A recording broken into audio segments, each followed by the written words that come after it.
Bonjour les Sagittaires, j'espère que vous allez bien. On va découvrir ensemble vos énergies pour le mois d'avril.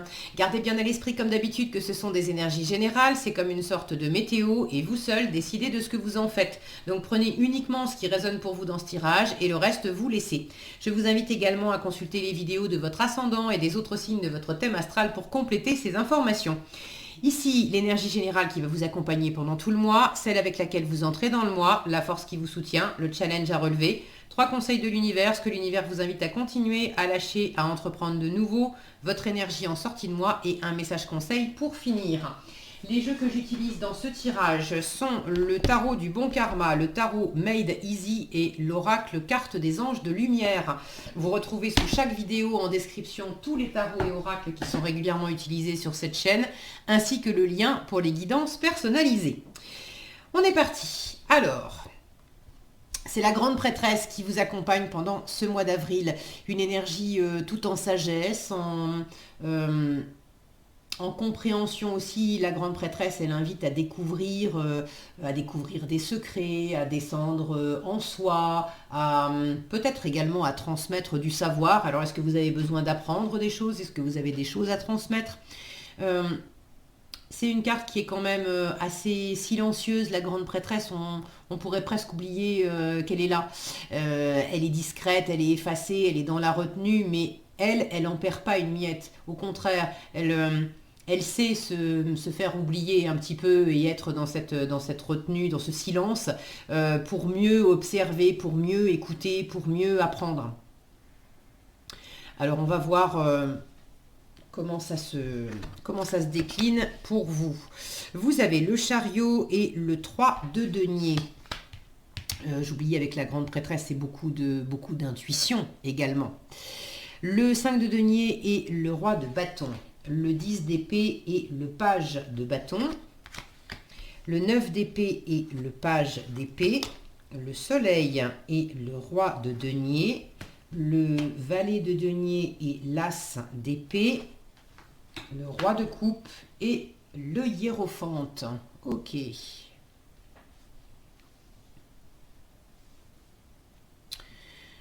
Alors, vous voyez tout. Ok.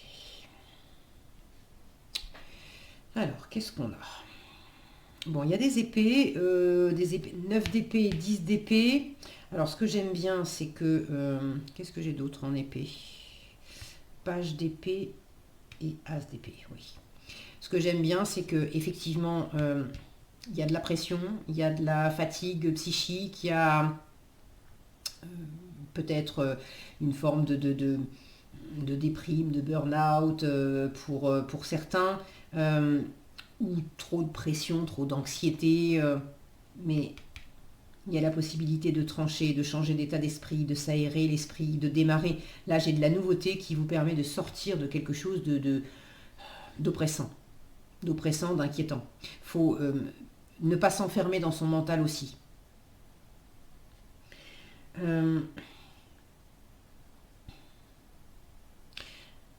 Alors, je suis en train de regarder les valets et les rois, parce que j'ai l'impression qu'il y a pas mal de rois et pas mal de valets. Alors, les rois, j'ai le roi de bâton, le roi de denier, roi de coupe. J'ai 3 rois sur 4. Celui qui manque, c'est le roi d'épée. C'est celui, justement, en termes de mental, qui maîtrise, qui analyse, qui ne se laisse pas déborder, qui est dans une capacité aussi à cloisonner, à ne pas se laisser toucher par des inquiétudes, des remous émotionnels. C'est la loi et l'ordre. Donc il y a quelque chose qui manque peut-être de maturité, de clarté du point de vue du mental. Et après les valets, valet d'épée, valet de bâton, valet de denier. Ok. Là, celui qui manque, c'est le valet de coupe. Alors, j'aime bien parce que c'est équilibré en fait. Il vous manque le roi d'épée, mais vous avez le valet d'épée. Donc, il y a quelque chose au niveau du mental, au niveau de l'apprentissage aussi, qui est en cours. Vous avez des choses à apprendre, vous avez des choses à découvrir. pour certains, ça vous met juste de la pression de résultat. Pour d'autres, c'est carrément inquiétant, vous endormez pas la nuit, vous pensez qu'à ça. Bon. Et pour ce qui est du page de coupe, j'ai pas le page de coupe, mais j'ai le roi de coupe. Donc le page de coupe, c'est le petit amoureux du tarot, c'est celui qui est plein d'idées créatives et puis qui initie de la nouveauté avec son cœur, avec la créativité. Mais bon, avec un roi de coupe et pape pour finir, l'émotionnel, le cœur, ça va bien, c'est stable, c'est posé, c'est chaleureux, c'est bienveillant. J'ai quelque chose de très rassurant là en fin de mois. Ok. J'aime bien regarder, quand j'ai 3 cartes comme ça d'un même type, j'aime bien regarder celles qui manquent parce que ça peut montrer justement là où ça pêche. Où est-ce qu'il y a un manque si cette quatrième partie était là, ben on aurait le carré, on aurait l'aspect complet en fait avec les 4 éléments. Alors là, j'ai plus une notion d'équilibre. Il peut y avoir pour certains une histoire. Alors comment ça se déploie, ça vous savez mieux que moi, et c'est un tirage général, donc je ne vais pas chercher toutes les options non plus, mais j'ai la notion avec tous ces rois d'adultes responsables, matures, les bâtisseurs, la notion d'avoir été au bout, la notion de parents aussi, qui sait. Et puis tous les valets, c'est la notion plus inexpérimentée et ça peut être les enfants. Donc pour certains, il y a une histoire de parents et d'enfants. Pour d'autres, c'est pas parents et enfants, c'est maturité, immaturité ou c'est pas immaturité dans le sens foufou, etc. Mais on va dire expérience et inexpérience. Voilà. Ceux qui ont déjà fait le chemin, les rois, qui ont toute l'expérience nécessaire dans les pattes parce qu'ils n'en sont pas à leur premier coup. Donc ils ont bâti des choses, ils ont vécu des aventures, ils ont appris de tout ça. Et puis les énergies des valets qui sont en train de chercher comment s'y prendre, comment démarrer une nouvelle relation, un nouveau projet, un nouveau boulot, apprendre de nouvelles techniques pour réaliser quelque chose. Donc j'ai cet équilibre peut-être entre ceux qui savent, les rois, et puis ceux qui savent moins, les valets. Alors vous entrez dans le mois avec le chariot et le 3 de denier. Le chariot peut me parler de travail. Donc là, il y a un travail, pas tout seul, avec le 3 de denier. Travail associatif, c'est de la co-création. Alors ça peut être travail professionnel, mais pas nécessairement que professionnel. Qu'est-ce que vous êtes en train de réaliser avec d'autres personnes? Ça peut être monter un projet sur pied, ça peut être d'ailleurs monter un projet de déménagement, de vacances, mais il y a de l'élan. Avec le chariot, ici j'ai de l'activité, j'ai du déplacement, j'ai de la communication, j'ai du partage. Le fait d'être optimiste aussi, d'être fier de soi, d'être optimiste, de reconnaître ses talents, soi-même de reconnaître ses talents, et puis d'avoir une forme de réussite dans les talents qu'on offre, et d'avoir des gens qui reconnaissent vos talents. Alors c'est pas que professionnel, mais il y a un environnement qui reconnaît vos forces et qui apprécie d'être à vos côtés et de partager des choses parce que vos ressources et vos dons sont précieux. Donc j'ai quelque chose j'ai déjà une jolie énergie là pour démarrer le mois d'avril. Il y a un élan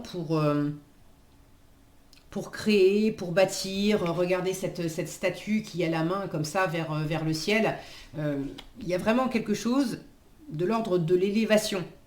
On va plus loin, on se fait plaisir, les affaires marchent bien, on se lance dans une nouvelle aventure, et même si on sait que on n'a pas toutes les cartes en main, on n'est pas encore arrivé, mais il y a un élan, un optimisme, un dynamisme qui vous porte, et puis l'environnement vous soutient également. Alors, en force, vous avez le 5 de denier et le roi de bâton. Alors, la force qui va vous soutenir pendant ce mois d'avril, c'est de dépasser ce 5 de denier, c'est-à-dire de dépasser, d'avoir confiance en vous et de dépasser la peur de manquer.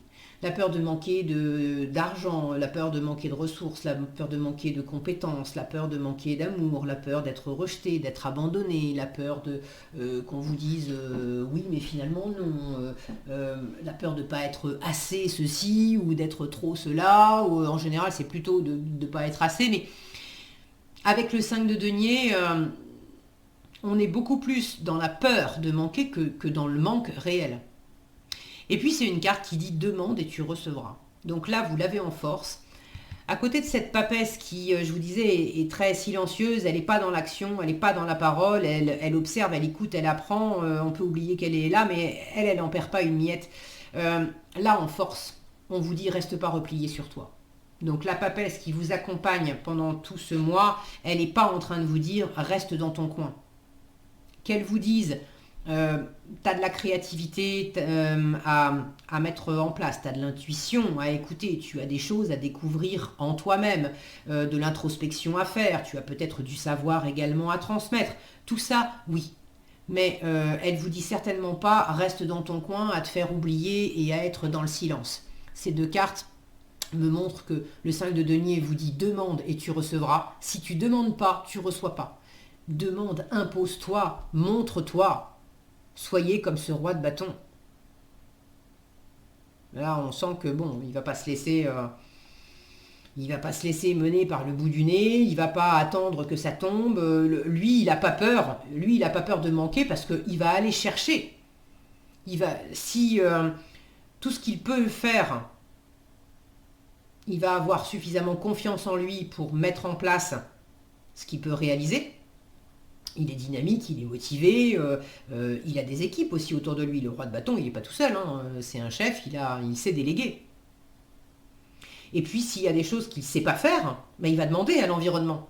Là encore, il va déléguer. Est-ce que tu peux me faire ça? Est-ce que tu peux m'expliquer ça? Ou est-ce que ça, moi j'y connais rien? Est-ce que toi, c'est plus ton domaine? Est-ce que tu peux t'en occuper? Donc cette notion d'association, de co-création, elle est quand même importante et on vous dit, demande quand tu ne sais pas, demande et tu recevras, fais preuve de charisme, fais preuve de confiance, de séduction aussi, hein, le roi de bâton, alors là il a quand même un visage un peu, un petit peu fermé, mais c'est aussi des énergies de séduction, le roi de bâton.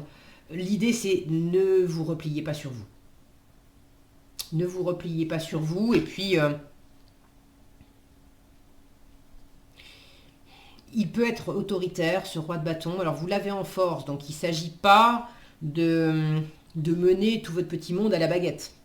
Il y a peut-être effectivement le fait de ne pas attendre que les autres fassent à votre place, ou que les autres décident, ou d'avoir peur de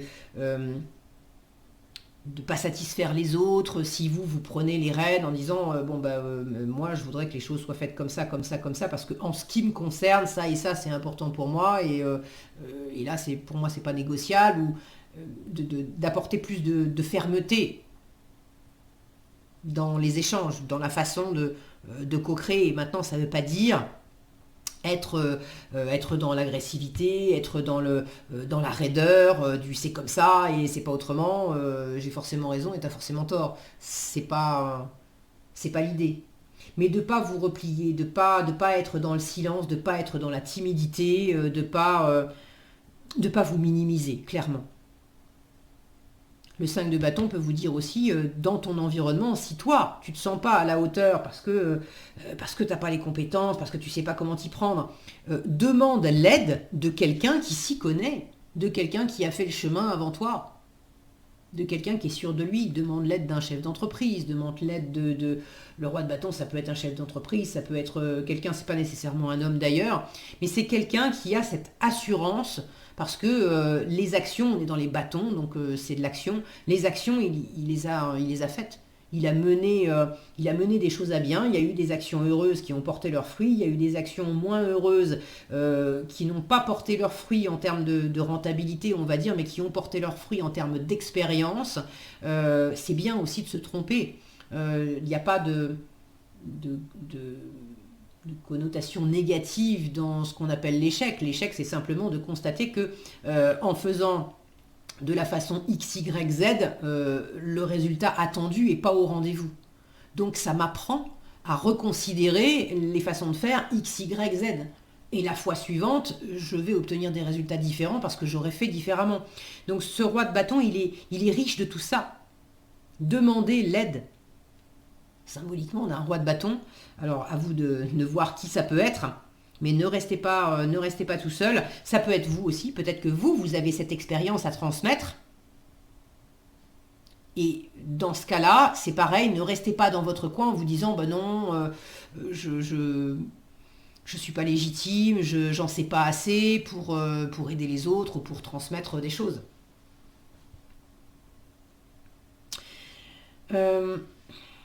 Pour moi, ça fait écho avec cette colonne-là. Ça, c'est ce qu'on vous invite à lâcher. Alors, soit il y a du trop, soit il y a du pas assez. Avec le soleil et le roi de denier, soit il y a du pas assez, vous ne vous autorisez pas à briller, vous ne vous autorisez pas à être à incarner. Donc, soleil et roi de denier. Le roi de denier, c'est un excellent gestionnaire. Il est fort dans la matière. Ces deux-là, ce sont des chefs d'entreprise. Alors, est-ce que justement vous autorisez pas à investir, à briller, à rayonner, à être pleinement vous-même, à penser grand, j'ai envie de dire, à penser réussite. Je peux le faire. J'ai les ressources nécessaires. Alors j'ai les ressources extérieures, mais j'ai les ressources en moi. J'ai les compétences, j'ai l'assurance nécessaire pour y aller, pour bâtir, pour construire. Donc ceux qui sont plutôt dans le retrait, dans ce côté un peu passif, un peu timide, là où je me fais oublier, parce que je considère que je suis pas encore au niveau, j'ai encore des choses à apprendre, et je vais pas me mettre en avant sous la forme d'un roi qui est abouti et qui a fait le chemin et qui dit je sais. Alors dire je sais, ça veut pas dire je sais tout. Mais j'en sais suffisamment pour me sentir bien aligné, stable. Un roi de denier, je vous disais, c'est un excellent gestionnaire. Alors, le fait qu'il soit excellent gestionnaire, ça ne veut pas dire que c'est un gestionnaire qui réussit tous ses investissements. Des fois, ça ne fonctionne pas comme il avait prévu. Ok, mais c'est quelqu'un qui va prendre son temps et dans la matière de pas simplement être dans la théorie, il va observer la pratique, il va avoir la tête sur les épaules, les pieds sur terre, il va être pragmatique, il va vraiment chercher le côté concret, où est-ce que ça va réussir. Mettre toutes les chances de son côté. Et puis alors après, il n'a pas tout sous son contrôle non plus. Donc en ce sens, il peut dire je sais. Mais je sais tout, non, et je réussis tout ce que j'entreprends, non plus. Alors là, il peut y avoir l'effet inverse, d'avoir pour une part une forme peut-être d'arrogance, de croire que je réussis tout ce que j'entreprends. Et peut-être de vous faire croire ça à vous-même, ou de vous mettre cette pression-là, et c'est justement cette pression-là qu'on vous demande de lâcher pour ceux qui se mettent la rate au courbouillon, à se dire mais je dois réussir, il faut que ça marche, il faut que je sois le meilleur, la meilleure, etc. Dans quelle mesure vous vous mettez une pression de dingue, parce que c'est soit je me mets pas en avant, soit si je me mets en avant, ça doit être parfait, ça doit être maîtrisé, ça doit être la grande réussite, ça doit être le côté... Le soleil, c'est aussi l'ego, et mal aspecté, c'est le côté égo qui prend trop de place et qui dit, mais c'est sûr, c'est maîtrisé et je vais réussir. Non. Alors voyez comment ça résonne, pour vous. Ce qui est clair, c'est que l'apprentissage est présent. Il est même présent ici aussi. J'ai la partie féminine et la partie masculine de cette spiritualité, de cette sagesse, de cet apprentissage et de cette transmission. Donc soyez à la fois dans l'intuition, dans la créativité, et puis la partie masculine, c'est plus celle qui va se tourner dans la matière pour incarner dans la matière ce qui a été perçu intérieurement. Donc vous avez des choses à apprendre, vous avez des choses à transmettre. Ne vous retenez pas si vous êtes plus dans la restriction. Là, on vous invite à aller de l'avant, à prendre une décision, à apprendre justement, à avancer dans une nouvelle aventure. Et pour ceux qui, au contraire, sont dans le trop, ça peut être dans le trop aussi tout ce que j'ai bâti. Tout ce que j'ai bâti jusqu'à présent, j'y suis attachée et quelque part, je n'ose pas m'investir dans une nouvelle aventure parce que ça me permet de conserver ce statut où je maîtrise. Mais si je sors de ma zone de confort, là, j'ai plus cette sensation de confiance. Moi, j'ai quand même l'impression que vous vous empêchez un peu de rayonner. Ça peut être pour certaines d'entre vous, une autorité extérieure qui, si vous avez des affaires à faire, lisez bien les contrats, les petites lignes, etc. Documentez-vous auprès d'autres personnes. Là, j'ai pour le coup le sentiment que c'est pas les mêmes personnes. Il pourrait y avoir quelqu'un qui vous conseille mal aussi dans l'environnement. Alors attention à vous, à pas investir à côté de la plaque. Attention à pas suivre aveuglément non plus, sous prétexte que quelqu'un se présente comme ayant une super aura, du super expert qui a tout compris, etc. De dire cette personne a la raison, je vais faire exactement comme elle me dit. Et en fait, non. Vous inspirez de ce qu'on vous dit, c'est pas la même chose, et faire par vos propres moyens, apprendre des choses, c'est pas la même chose que suivre aveuglément ce que l'autre vous a dit. Là, c'est pas d'obéir simplement bêtement en fait. Alors, le challenge, c'est vraiment de tourner la page sur une situation, mais surtout sur un état d'esprit, un 10 d'épée et page de bâton. Le 10 d'épée, la bonne nouvelle, c'est qu'on est au bout d'un cycle, mais vous l'avez en challenge, donc c'est un peu compliqué pour vous de boucler un cycle et d'amorcer avec un page de bâton, d'amorcer de la nouveauté, de savoir vers où, vers qui, vers quoi vous voulez vous tourner, de trouver une nouvelle envie. Le page de bâton, il est curieux aussi. Donc c'est un peu compliqué pour vous de vous laisser aller à une nouvelle curiosité, parce qu'il y a une forme de protection là, de repli.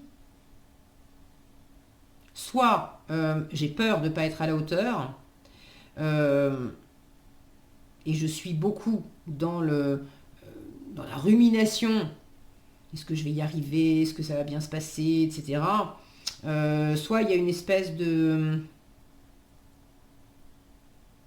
pression que vous vous mettez, mais pour moi ça revient à la même chose. Au premier abord, vous n'avez pas l'impression d'être dans l'inquiétude, mais vous vous mettez une pression pour être le meilleur, la meilleure, pour arriver en premier, pour avoir les meilleurs résultats, bref. Et vous vous mettez vraiment une pression, mais cette pression, vous la mettez pourquoi ?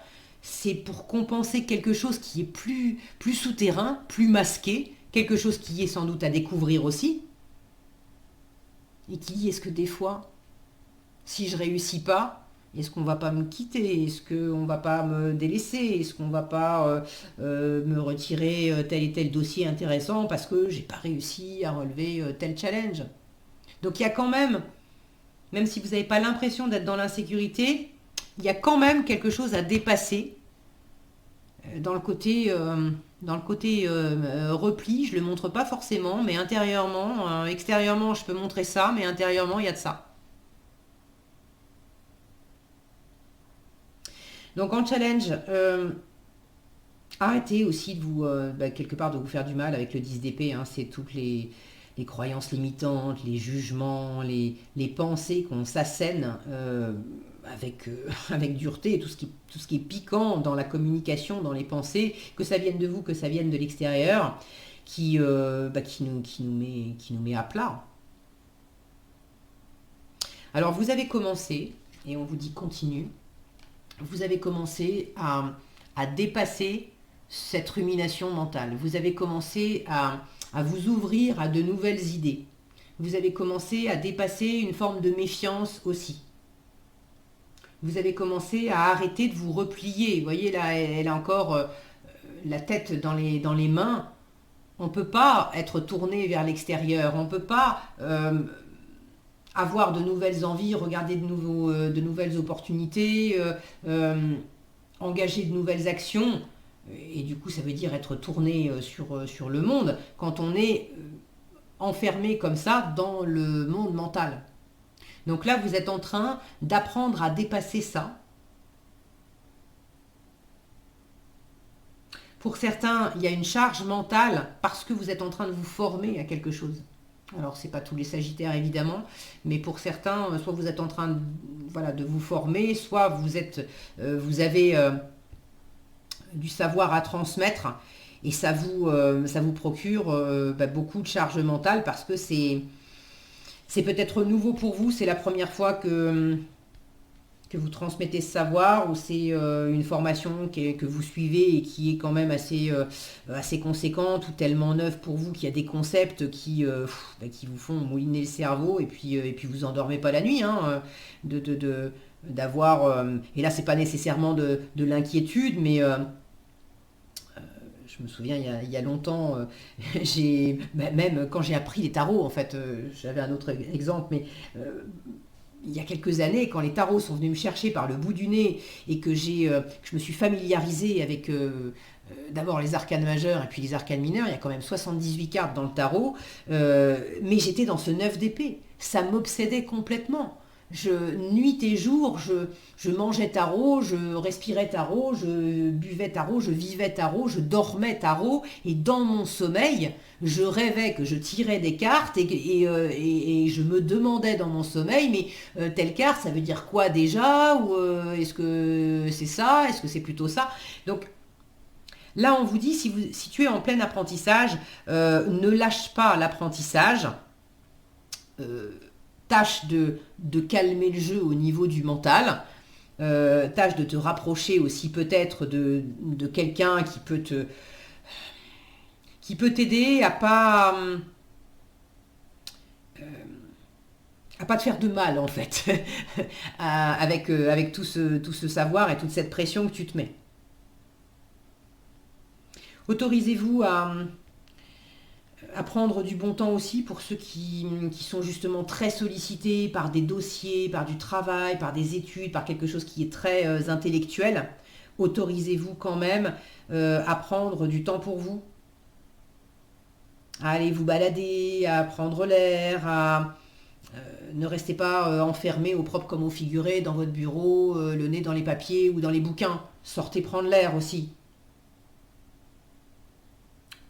Prenez soin de vous. La nourriture, l'alimentation, le sommeil.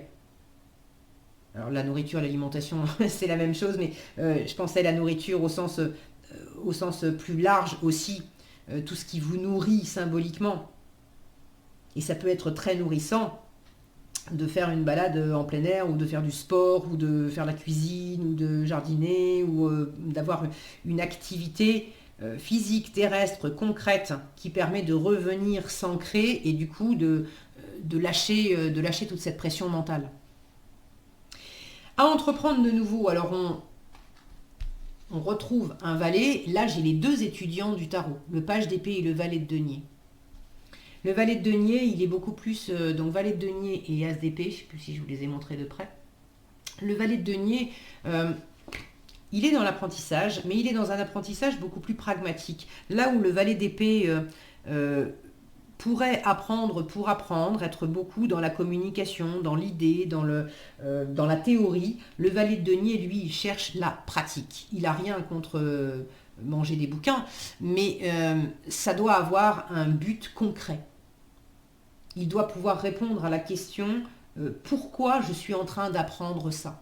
Parce que dans la matière, ça va me servir à ça. Il y a une application pratique à la théorie que je peux apprendre. Donc là, on vous invite à avoir une idée claire des applications de là ou des applications pratiques que vous allez avoir de ce que vous êtes en train d'apprendre.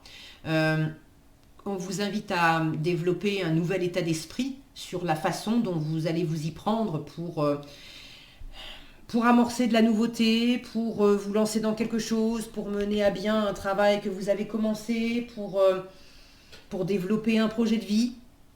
Le valet de denier pose la question comment je m'y prends concrètement, les pieds sur terre, comment je démarre les premières étapes. Alors j'aime bien avoir le valet d'épée, le valet de denier, pardon, ici, alors qu'on avait le roi de denier juste à côté. C'est comme si on vous disait, ne cherche pas non plus à être tout de suite arrivé dans la réussite et dans l'accomplissement. Il y a un trajet à faire, il y a un cheminement.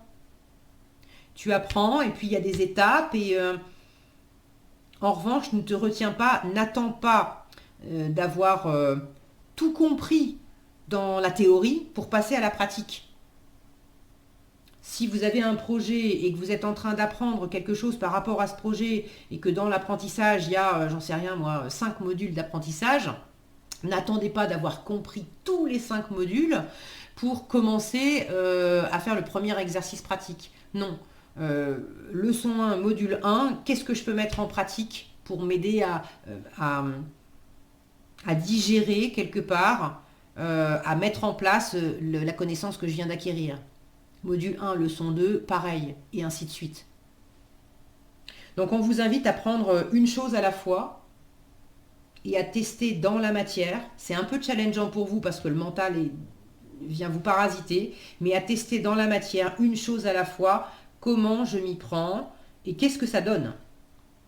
Et c'est en faisant ça que vous allez déjà être plus tranquille parce que le valet de denier va prendre les choses étape par étape, l'une après l'autre, donc il va décomposer, il va prendre son temps et ça va faire baisser cette charge mentale parce que il y a cette satisfaction intérieure de savoir qu'aujourd'hui, ici, maintenant, j'ai fait ça, j'ai réellement fait quelque chose. Et du coup, j'en tire des leçons, j'en tire un ressenti aussi. Est-ce que ça m'a plu? Est-ce que ça m'a pas plu? Est-ce que ça a fonctionné? Est-ce que ça n'a pas fonctionné? Donc il y a quelque chose qui amène une forme de confiance et de stabilité à procéder comme ça. Pour certains, il y a peut-être une décision à prendre, quelque chose à annoncer, à trancher. Il y a un dépassement on dépasse ce fameux 10 d'épée. J'aime bien voir ce valet de denier qui est en sandwich entre le 10 d'épée et l'as d'épée parce qu'on a bouclé un cycle et enfin, là, on vous invite à repartir à zéro, à vous aérer l'esprit.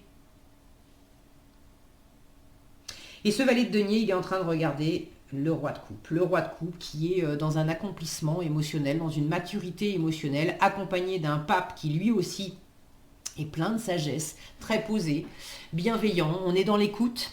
Ces deux-là sont plus dans l'écoute. Alors ça ne veut pas dire qu'ils ne parlent pas, mais ils ont cette attitude ouverte, bienveillante et chaleureuse.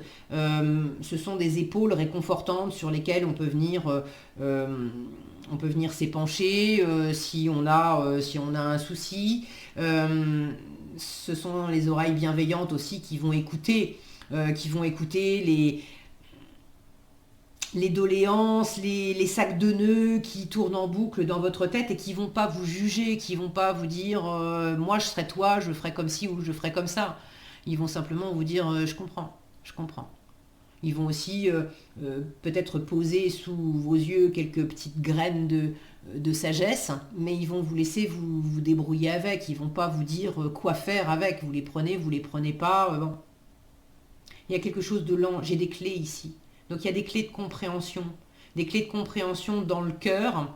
Et la compréhension aussi que c'est pas juste dans le mental, dans le rationnel, dans l'analytique, que vous allez trouver un équilibre. C'est justement en revenant à cette posture intérieure où je ne me laisse pas déstabiliser par ce qui se passe et par ce que je ressens. Le pape, au passage, c'est quand même une carte qui vous dit « T'inquiète pas, tout va bien se passer ». Donc c'est quand même assez... ces deux-là sont très rassurants. Donc j'ai quelque chose de chaleureux et de rassurant, de sécurisant en fin de mois. Ça peut être l'énergie, votre énergie, comment vous vous sentez en fin de mois. Ça peut être également l'aide que vous recevez de vous tourner, ce valet de denier qui observe ce roi de coupe, de vous tourner vers quelqu'un de bienveillant, en force. On vous dit ne reste pas dans ton coin. Il y a des gens qui ont fait, une ou plusieurs personnes, des gens qui ont fait le chemin avant toi et qui peuvent t'apporter cette stabilité, cette sagesse d'avancer concrètement pour le mieux pour toi. Qu'est-ce que vous avez en conseil? Je regarde, mais je crois que j'ai fait le tour. Hein. Ouais. La communication. Alors, les épées, c'est la communication. Alors, évidemment, avec un 9 d'épée, avec un 9 et 10 d'épée, on n'est pas dans de la super communication. Je vous disais aussi, ne reste pas dans ton coin, mets-toi en avant. Donc, c'est communique aussi. Quelque chose à annoncer, quelque chose à trancher, à dire. On vous dit, les anges te demandent de ne pas oublier qu'un être spirituel n'a de cesse d'être sincère et honnête. C'est être clair aussi, clair par rapport à ce qu'on veut, clair dans son cœur, bien aligné. Si tu t'exprimes à partir de ton cœur, les autres sentent résonner cette vérité et ont pleinement confiance en toi. C'est cette posture de roi de coupe et de pape. Choisis toujours des vocables positifs. Concentre ton attention sur ce qui, dans la vie, est bon et bien et tu te sentiras en bien meilleure santé. La communication se produit sur 2 niveaux. Écouter attentivement et répondre franchement. Cela va améliorer toutes tes relations. Ne cesse pas de communiquer avec l'univers en priant. Prier, c'est demander. Le 5 de denier, demande et tu recevras. Et en méditant, méditer, c'est écouter. Donc il y a à la fois le fait de parler et d'écouter. La grande prêtresse et le pape, la papesse et le pape, qui sont ces deux postures d'accueil, d'écoute, de prière, être tourné vers l'intérieur, être tourné vers l'extérieur, et de trouver cet équilibre entre les deux. Maintiens sans arrêt la communication avec ton prochain. Sois un pont qui relie le cœur et les pensées des autres. Demande à ton ange d'entrer dans ton aura pour pouvoir, à travers toi, communiquer avec d'autres à un plus haut niveau. L'affirmation qui vous est proposée, c'est « Je communique avec clarté et sincérité ». Voilà ce que j'avais pour vous, les Sagittaires. J'espère que cette vidéo vous sera utile. Si elle vous a plu, je vous invite à la liker, la partager, la commenter. Et pour être averti quand je publie de nouvelles vidéos, il suffit de vous abonner et d'activer la cloche des notifications. Prenez bien soin de vous, passez un excellent mois d'avril et je vous dis à bientôt dans un prochain tirage.